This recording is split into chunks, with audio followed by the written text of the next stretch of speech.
Hi అండి, welcome to my channel. ఈ వీడియోలో మీరు చూస్తుంది రవ్వ లడ్డూలు.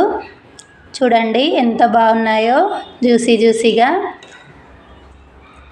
ఇవి ఉప్మా రవ్వతో చేశాను. దీన్ని బొంబాయి రవ్వ, సూజీ రవ్వ అని కూడా అంటారు. చూద్దాం ఎలా తయారు చేయడము.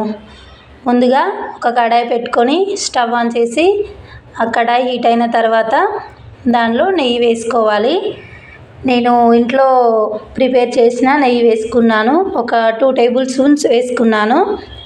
ఆ నెయ్యి వేడైన తర్వాత దానిలో కొన్ని డ్రై ఫ్రూట్స్ తీసుకొని బాగా వేగనించాను.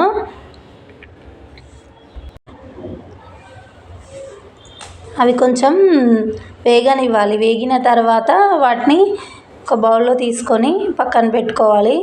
చూడండి డ్రై ఫ్రూట్స్ ఇవి ఎంత బాగా తింటే అంత మంచిది ఆరోగ్యానికి.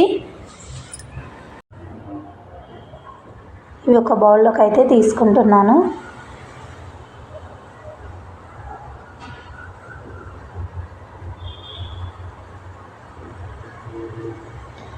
అలాగే ఇంకా కొంచెం నెయ్యి వేసుకున్నాను. రవ్వని మొత్తం నెయ్యిలోనే వేయించితే బాగుంటుంది. అందుకే ఇంకా కొంచెం నెయ్యి తీసుకొని ఒక 1 కప్పు రవ్వను తీసుకున్నాను.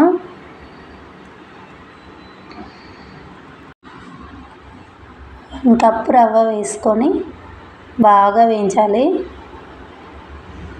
కలుపుతూ ఉండాలి, ఎందుకంటే అది ఉండలుగా అవుతుంది. అలా ఉండలుగా కాకుండా సాఫ్ట్గా స్మూత్గా రవ్వ కావాలి అంటే అలానే కలుపుతూ వేంపాలి.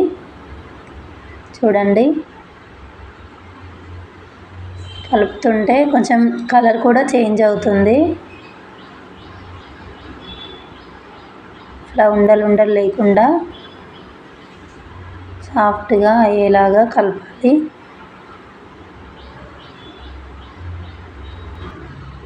ఇలా మొత్తం వేగిన తర్వాత దీంట్లో నేను ఒక 1/2 కప్పు కొబ్బరి పొడి తీసుకున్నాను. చూడండి ఒక 1/2 కప్ కొబ్బరి పొడి వేసుకొని దానిని కూడా బాగా కలుపుకోవాలి. ఇది కూడా వేగనివ్వాలి. ఇలా కలుపుకుంటూ అలా ఒక 2 మినిట్స్ వేగనివ్వాలి. వేగిన తర్వాత మనం రవ్వ ఎంత తీసుకుంటామో అంత చక్కెర తీసుకోవాలి. నేను ఒక 1 కప్పు రవ్వ తీసుకున్నాను కాబట్టి 1 కప్పు చక్కెర తీసుకున్నాను. అలా అయితేనే మరీ ఎక్కువ స్వీట్ కాకుండా తక్కువ స్వీట్ కాకుండా పర్ఫెక్ట్గా ఉంటాయి. కొంచెం ఎక్కువ స్వీట్గా తినాలనుకునే వాళ్ళు ఇంకా కొంచెం వేసుకున్నా పర్వాలేదు. కానీ నేను 1 కప్ రవ్వకి 1 కప్పు షుగర్ యాడ్ చేశాను. చూడండి ఇది ఇలా మంచిగా వేగిన తర్వాత ఒక 1 కప్పు చక్కెర తీసుకొని బాగా కలపాలి. మనం డైరెక్ట్ చక్కెరని యాడ్ చేస్తున్నాం కాబట్టి అది కరగడానికి కొంచెం టైం పడుతుంది. సిమ్లోనే పెట్టి మనం కలుపుతూ ఉండాలి.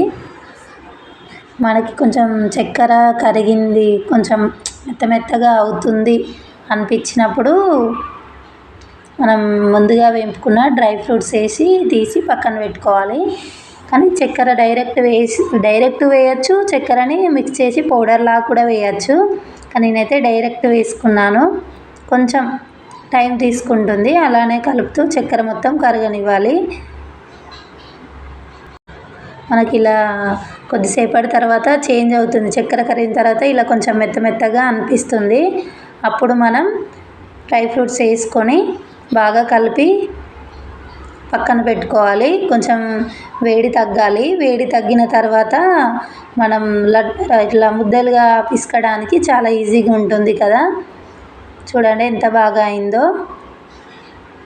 దీన్నైతే ఒక 5 మినిట్స్ పక్కన పెట్టాను. చూడండి మనం ముద్దలుగా పిసికేటప్పుడు కొన్ని పాలు యాడ్ చేయాలి. కొంచెం తీసుకొని కొద్దిగా పాలు కలుపుకొని పిసుక్కోవాలి. చాలా బాగుంటాయండి. చూడండి ఎంత బాగా వచ్చాయో. పాలు తీసుకుంటే చాలా మంచిగా వస్తాయి. మనం పాలు కలపకుండా పిసకడం వల్ల గట్టిగా అయితే అవుతుందంటే పాలు కలపడం వల్ల కొంచెం మెత్తగా జ్యూసీగా చాలా బాగుంటాయి. చూడండి, నేనైతే కొంచెం కొంచెం తీసుకొని పాలు కలుపుతూ పిసికాను.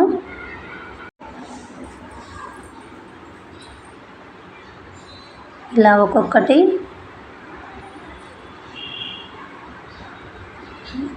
ముద్దలుగా చేసుకొని పక్కన పెట్టుకున్నాను. చూడండి ఎంత బాగా అవుతున్నాయో. ఇవి ఆరోగ్యానికి కూడా చాలా మంచిది. పిల్లలు చాలా ఇష్టంగా తింటారు. మీరు కూడా ట్రై చేయండి. చాలా సింపుల్గా ఈజీగా అయిపోతుంది. ఈ లడ్డూలు చాలా రోజుల వరకు నిల్వ ఉంటాయి. ఎందుకంటే మనం వాటర్ ఏం యూజ్ చేయకుండా చేస్తున్నాం కదా, సో ఏం ఖరాబ్ కాకుండా చాలా బాగుంటాయి. టేస్ట్ కూడా చాలా స్వీట్గా బాగున్నాయి. నచ్చితే మీరు కూడా ట్రై చేయండి. అలాగే లైక్ చేయండి, షేర్ చేయండి, సబ్స్క్రైబ్ చేయండి. థ్యాంక్ యూ అండి.